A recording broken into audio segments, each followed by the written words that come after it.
بسم الله الرحمن الرحيم ياسين والقرآن الحكيم إنك لمن المرسلين على صراط مستقيم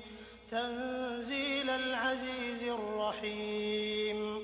لتنذر قوما ما أنذر آباؤهم فهم غافلون لقد حق القول على أكثرهم فهم لا يؤمنون إنا جعلنا في أعناقهم أغلالا فهي إلى الأذقان فهم مقمحون